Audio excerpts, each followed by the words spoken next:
Students of 12th class, बेटा last time हमने discussion किया था अबाउट द इलेक्ट्रिक फ्लक्स। और इलेक्ट्रिक फ्लक्स में जहां हमने स्टार्ट किया था एरिया वेक्टर हमने इनिशियली स्टार्ट किया एंड देन उसके साथ साथ हमने इलेक्ट्रिक फ्लक्स पढ़ा। फिर इलेक्ट्रिक फ्लक्स और एरिया वेक्टर से रिलेटेड मैंने आपको एक वीडियो प्रोवाइड किया था जिसमें आपने डिफरेंट डिफरेंट स्ट्रक्चर्स पे फ्लक्स का इफेक्ट देखा। उसके साथ एक असाइनमेंट भी था।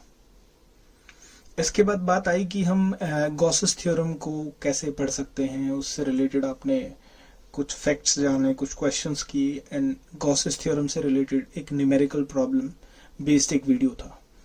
और उस न्यूमेरिकल बेस्ड जो वीडियो था उसमें बहुत सारे अलग अलग वैरायटी के क्वेश्चन थे, चाहे इसमें एक क्यूब की बात हो, चाहे सिलेंडर की बात हो, या electric field through a disc हो, या कोन हो। इस तरह की प्रॉब्लम्स आपने देखी। उसके साथ एक असाइनमेंट भी था। ओके, आइए बेटा आज हम उसी सीरीज में बात करेंगे applications of Gauss's law.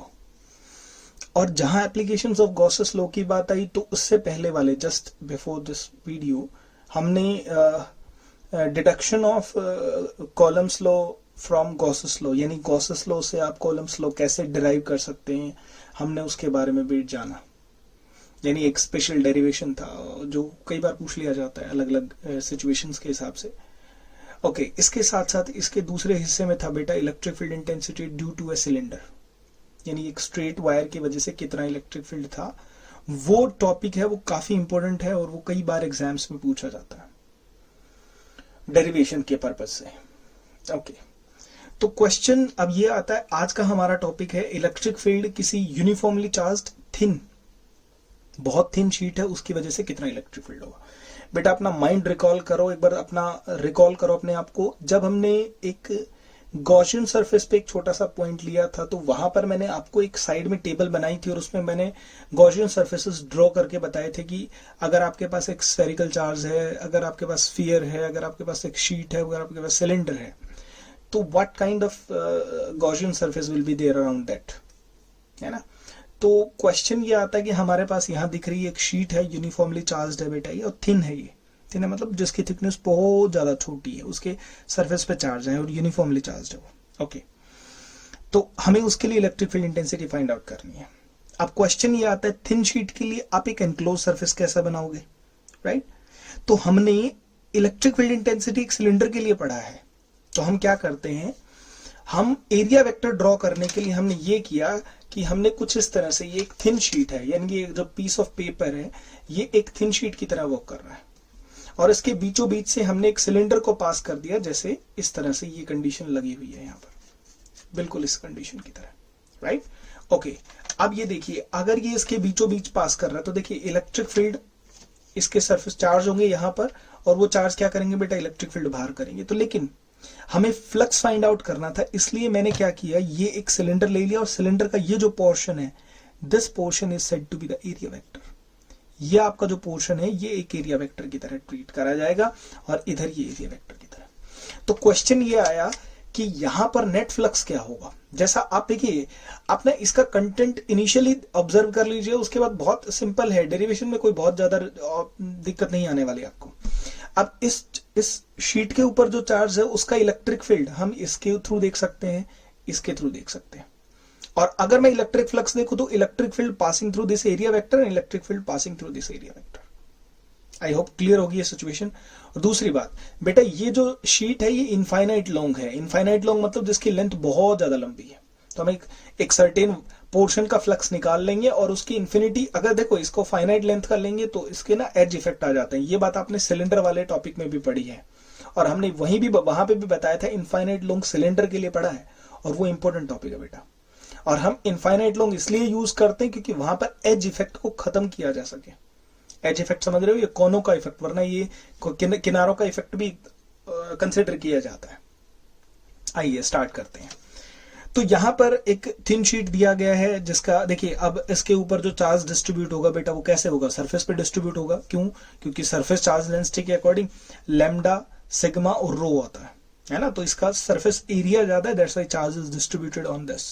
Okay, अब ये जो एरिया वेक्टर लिया है मैंने ds, अब ds एरिया वेक्टर क्या है, हमने इसके बीचों बीच एक सिलेंडर को पेनिट्रेट कर दिया है ना। तो लिख सकते हैं late a cylinder is passed through the thin sheet, यानी इस थिन शीट से हमने एक छोटा यानी एक सिलेंडर को पास कर दिया। हमारा सिलेंडर को पास करने का सिर्फ एक ही रीजन था कि हम एरिया वेक्टर को बता सके, पढ़ सके, जान सके कि एरिया वेक्टर और डीएस एक एरिया वेक्टर है, राइट? ओके, अब देखिए नेट इलेक्ट्रिक फ्लक्स क्या लिखूंगा मैं, नेट इलेक्ट्रिक फ्लक्स, राइट? तो net electric flux E dot DS. देखो यहां पर तीन तरह के रीजन बनते हैं, 1 2, और तीसरा क्या बन गया बेटा, कर्व्ड, राइट? अब देखिए कर्व्ड पोर्शन का इलेक्ट्रिक फील्ड इधर है और एरिया वेक्टर कहां होगा, ऊपर, तो यहां पे तो 90 डिग्री बन जाएगा, तो ये तो इलेक्ट्रिक फील्ड में कंट्रीब्यूट करेगा ही नहीं, नहीं करेगा, नहीं करेगा, राइट? इलेक्ट्रिक फील्ड इस शीट की वजह से बाहर निकल रहा है और ये इलेक्ट्रिक फील्ड बाहर निकला हुआ है, यहां पर ऑब्जर्व किया गया। ओके, तो मैंने लिखा ये पहला पोर्शन है, तो φ1 प्लस φ2 लिख सकते हैं हम net electric flux, right? Okay, तो नेट इलेक्ट्रिक फ्लक्स क्या हो गया बेटा, Q by epsilon not. Okay, तो φ1 क्या लिखूंगा बेटा, E डॉट ds पहला प्लस E डॉट ds और ये सेकंड, ये आ गया Q by epsilon. I hope यहां तक कोई प्रॉब्लम नहीं होगी। इलेक्ट्रिक फ्लक्स होता है E डॉट ds और वो सारा किसके बराबर है, Q बाई एप्सिलॉन नॉट के बराबर। गॉसेस थ्योरम का यूज किया मैंने। ओके, तो यहां पर देखिए E बाहर निकल गया, E डॉट ds, तो मैं क्या लिख सकता हूं बेटा, 2 times of E dot ds। मेरे हिसाब से कोई प्रॉब्लम नहीं होनी चाहिए आपको यहाँ।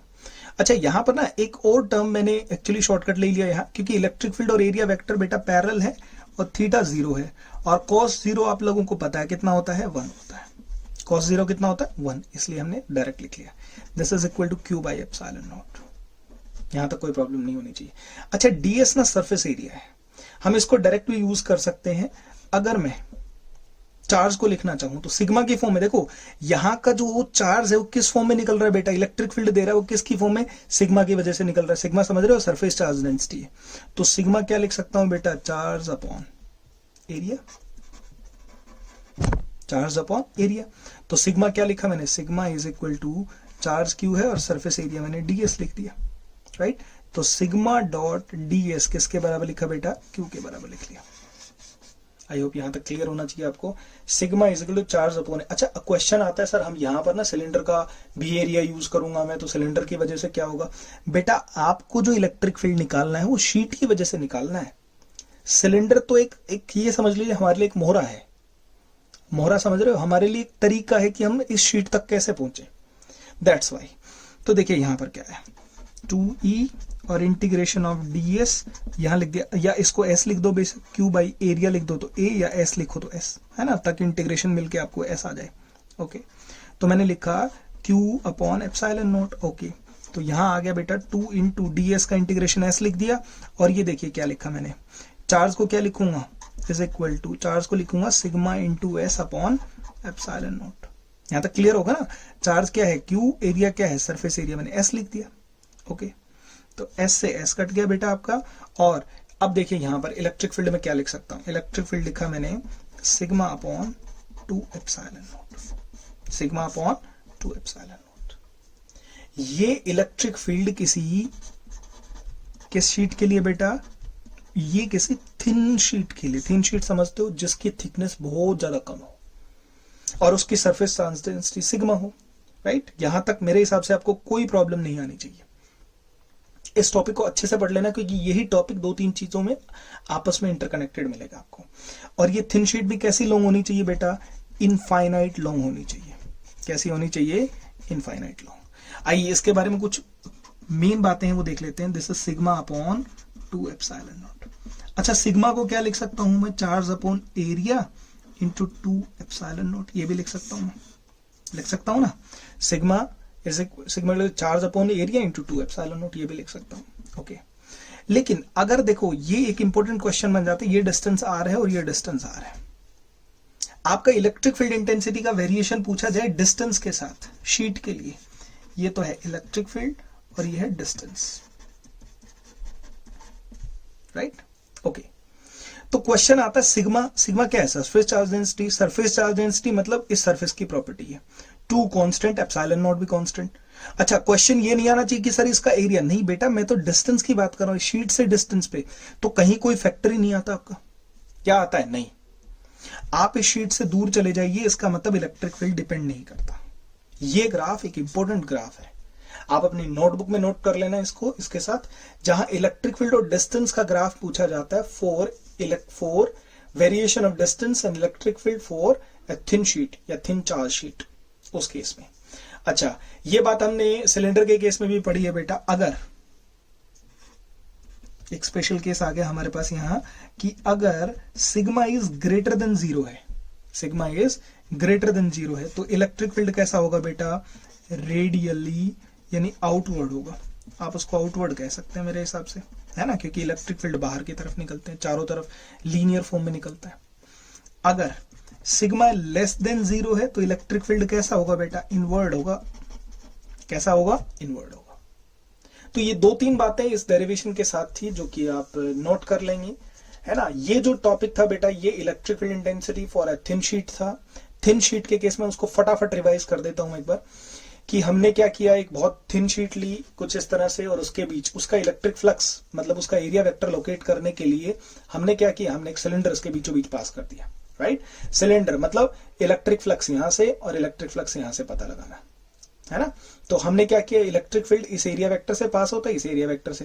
क्वेश्चन आया सर इससे नहीं पास होता, तो आप कहेंगे जी ये जो आपको डार्क दिख रहा है ये आपका इलेक्ट्रिक फील्ड है मान लो, और इसका एरिया वेक्टर ऊपर की तरफ है जो यहां दिखा रखा है, तो यानी कर्व सरफेस में से तो इलेक्ट्रिक फील्ड फ्लक्स होगा नहीं, यहां भी नहीं होगा, तो इलेक्ट्रिक फ्लक्स यहां होगा। तो यहां लिखा मैंने EDS Q by epsilon not, 2 EDS Q by epsilon not, DS को इंटीग्रेट करके एस लिख दिया। चार्ज सिग्मा होता है बेटा charge upon surface area, area तो Q अपॉन S लिख दिया, S सरफेस एरिया जो भी था आपका, ओके। S से S कैंसिल हो गया और हमारा रिजल्ट आ गया। ध्यान रहे बेटा ये सिर्फ थिन शीट के लिए और इनफाइनाइट लॉन्ग थिन शीट के लिए। तो देखिए इसके स्पेशल केसेस की भी बात करते हैं। देखिए बेटा अभी तक आपने electric field intensity for thin sheet देखा है ना, और ये एक स्पेशल कॉन्सिक्वेंस है थिन शीट का, यानी मल्टीपल थिन शीट्स मिलकर क्या बनाती है, थिक शीट बना देती है, ओके। आप जिस नोटबुक में नोट कर रहे हैं या किसी बुक आपके पास रखी है, उस बुक का एक पेज लें बेटा, वो आपको थिन शीट की याद दिलाएगा, राइट। ऐसे छोटे छोटे छोटे छोटे पेजेस, यानी ऐसे बहुत सारे पेजेस आपस में मिलकर एक नोटबुक की फॉर्मेशन कर देती है, राइट। और नोटबुक की कोई ना कोई थिकनेस होगी और वो एक थिक शीट की याद दिलाएगी आपको, यानी हम जो टॉपिक पढ़ने वाले हैं वो है थिक शीट। अब क्वेश्चन आता है थिक शीट की फॉर्मेशन कैसे हुई, तो थिक शीट की फॉर्मेशन हुई बहुत सारी छोटी छोटी या बहुत सारी थिन शीट्स आपस में मिलके कंबाइन होके एक थिक शीट बना देती है। क्लियर? ओके। अब उसी थिक शीट का मेरे पास एक छोटा सा रेप्लिका है, ये कुछ इस तरह से, इसके अंदर से ना बहुत छोटे छोटे थिन शीट्स बनाए जा सकते हैं। अब क्वेश्चन है बेटा इस पे चार्ज का डिस्ट्रीब्यूशन कैसा होगा, तो चार्ज के डिस्ट्रीब्यूशन के लिए हम क्या कर सकते हैं, हम कहेंगे भाई इधर भी है और इधर भी है, इलेक्ट्रिक फील्ड इंटेंसिटी ये भी देगा और ये भी देगा, ओके। मान लीजिए मैंने यहां पर ये जो कैप है यहां पर इस पॉइंट, यानी उधर उस डायग्राम में भी आपको दिख रहा है पॉइंट पी, मुझे इस पॉइंट पी पर इलेक्ट्रिक फील्ड फाइंड आउट करना है, ओके। तो देखिए इस केस में क्या हुआ, आपके पास मान लो यहां पर यूनिफॉर्म चार्जेस है, जहां मेरा स्केच दिख रहा है आपको, this is uniformly charge plus है, और बेटा इधर भी है, और ये कोई चार्ज है। तो देखिए ये वाला सरफेस है, ये भी इस पे फोर्स लगाएगा, इधर वाला सरफेस भी इस पे फोर्स लगाएगा, मतलब दोनों सरफेसेस के फोर्स कंसीडर किए जाएंगे। क्वेश्चन है ये भी पॉजिटिव ये भी पॉजिटिव, तो मतलब अंदर वाले सरफेस का भी इफेक्ट होगा और ये जो इस वाले सरफेस का भी इफेक्ट होगा, तो दोनों सरफेसेस इस पे इफेक्ट लगाएंगे और वहां पर नेट इलेक्ट्रिक फील्ड निकाल सकते हैं, मतलब जोड़ सकते हैं, ऐड कर सकते हैं। आई होप ये सिचुएशन आपको क्लियर होगी यहां पर, ओके। तो क्वेश्चन आता है कि हम थिन शीट का क्यों नहीं यूज किया, फिर हमने इस तरह से, है ना, मान लीजिए मेरे पास मान लो ये थिन शीट थी, है ना, उसका रेप्लिका मान लो ये निकाल लेता हूं, ये मेरे पास थिन शीट थी ऐसे, आप इसकी ना थिकनेस और भी कम कर सकते हैं और भी घटा सकते हैं, है ना। मैं उस उतने छोटे पार्ट की बात कर रहा हूं जिसके इसके अंदर सबसे छोटा सबसे थिनेस्ट पार्ट बन जाए, राइट। इसमें ना इस पूरे पार्ट में विजुअलाइजेशन बहुत इंपॉर्टेंट है, तो आप ये करें, आप इस थिन शीट को उतना कंसीडर कर लें जितना थिनेस्ट ये पार्ट बन सकता है। अब क्वेश्चन आता है इसके ऊपर जो सरफेस पे चार्ज डिस्ट्रीब्यूट होंगे तो बेटा वो एक जैसे सरफेस जैसे ही कंसीडर किए जाएंगे, जबकि देखो यहां पर क्या है, मल्टीपल लेयर्स हैं, बहुत सारी, तो यहां इलेक्ट्रिक फील्ड होगा और यहां भी, यानी चार्ज यहां भी होंगे और यहां भी होंगे, तो दोनों तरफ से इलेक्ट्रिक फील्ड इसके ऊपर इफेक्ट लगा पाएगा अपना।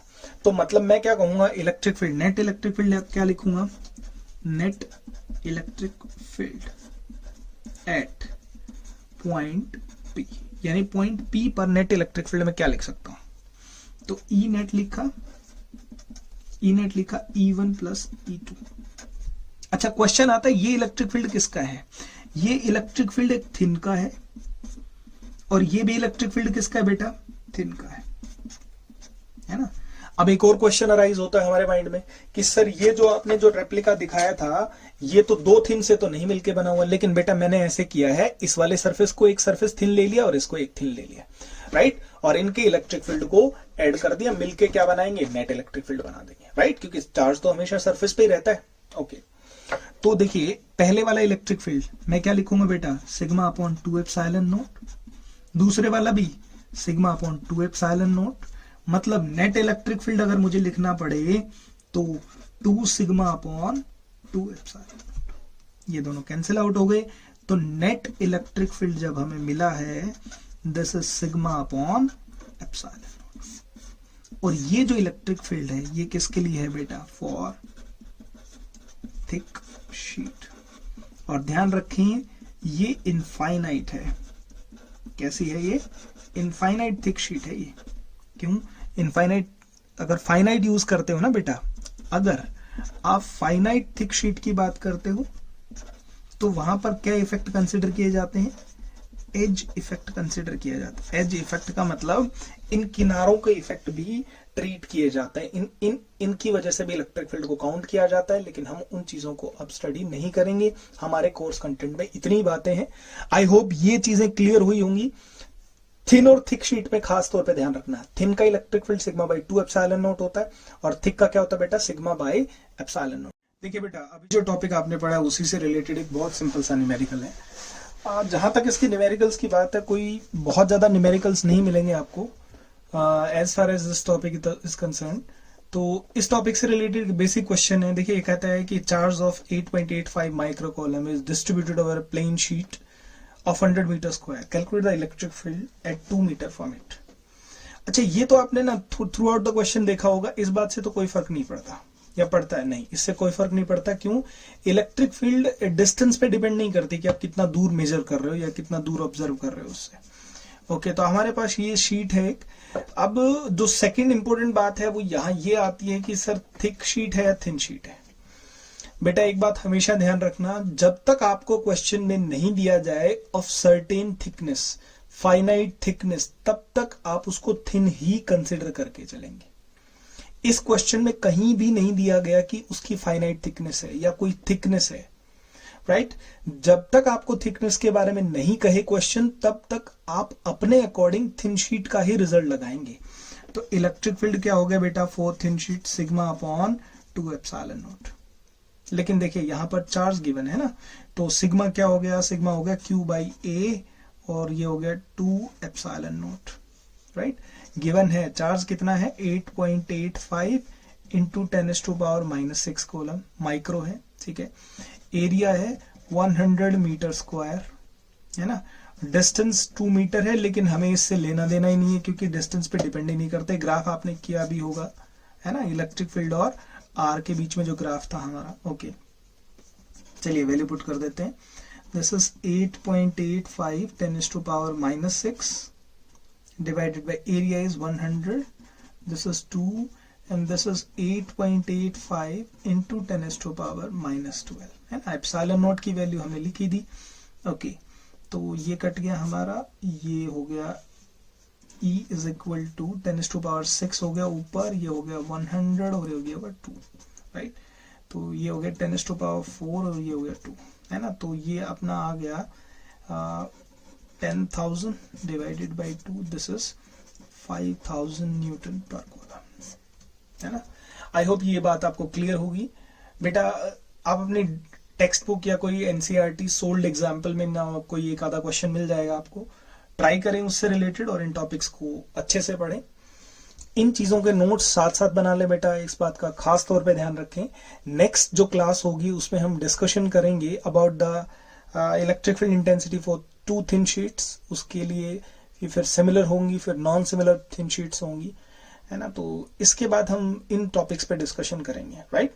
साथ साथ आपको जो असाइनमेंट दिया जा रहा है उन असाइनमेंट्स को सॉल्व करने की कोशिश करिए, है ना। और इसके अलावा आपको टाइम टू टाइम भी इसके असाइनमेंट के साथ साथ भी, मान लो आपको बुक से मैं क्वेश्चन सॉल्व करने के लिए बोल रहा हूँ, तो आप उन बुक से भी क्वेश्चन सॉल्व करें। आपके पास कोई भी बुक है, ऐसा जरूरी नहीं है कि आप एनसीईआरटी ही फॉलो करो, ऐसा भी नहीं है कि आप कोई दूसरी रेफरेंस बुक इस्तेमाल करो।